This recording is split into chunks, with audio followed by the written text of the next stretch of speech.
చంద్రబాబును ఓటు వేసి గెలిపించారు. ఏమైంది మళ్ళా? ఏమైందక్క తర్వాత? ఏమైందన్నా తర్వాత? గోవింద గోవింద.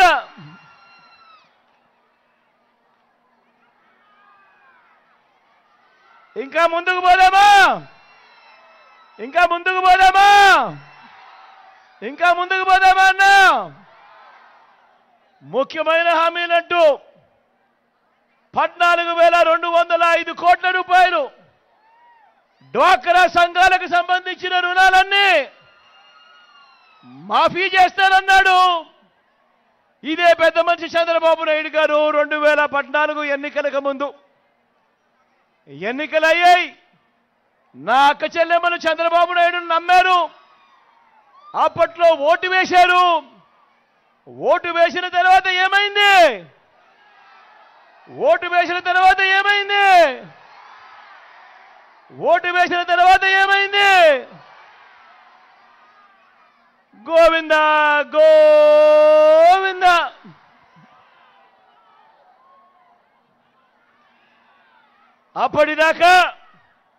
అప్పటిదాకా ఇస్తా ఉన్న సున్నా వడ్డీ కూడా గోవింద గోవింద.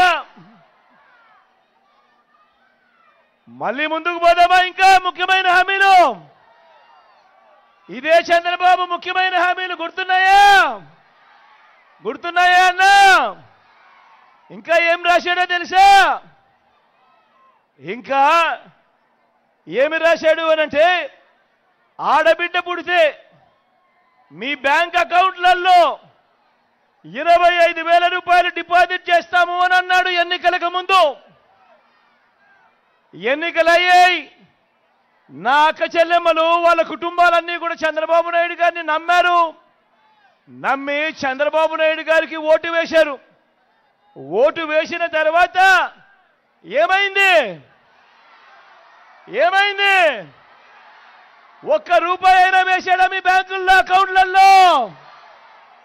మరి ఏమైంది అన్నా? ఏమైంది? ఏమైంది తమ్ముడు?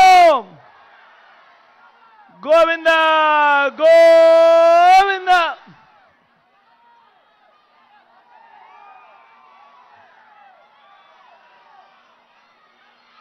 మహాలక్ష్మి పథకం కింద దేవతల పేరు కూడా పెట్టి కూడా మోసం చేసిన వ్యక్తి ఈ చంద్రబాబు.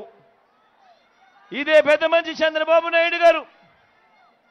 ఇదే పెద్ద మనిషి చంద్రబాబు నాయుడు గారు 2014లో ముఖ్యమైన హామీలంటూ ఇచ్చిన ఇంకొక హామీ, ప్రతి పేదవాడికి 3 సెంట్ల స్థలం కట్టుకునేందుకు పక్కా ఇల్లు అన్నాడు. నా అక్క చెల్లెమ్మలు ఈ మాట నమ్మారు. నా అక్క చెల్లెమ్మల కుటుంబాలు ఈ మాట నమ్మారు. నమ్మి 2014 ఎన్నికల్లో ఇదే పెద్ద మనిషి చంద్రబాబు నాయుడు గారికి ఓటు వేస్తే ఏమైంది? మళ్ళా ఏమైందక్క తర్వాత? ఏమైందన్న తర్వాత? గోవింద గోవింద.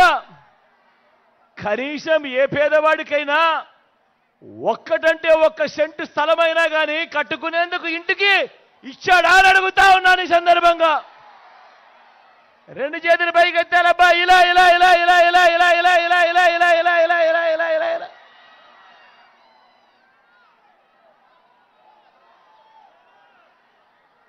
హైదరాబాదు 10 ఏళ్ళు ఉమ్మడి రాజధానిగా ఉండాల్సింది బాబు వచ్చాక ఏమైంది?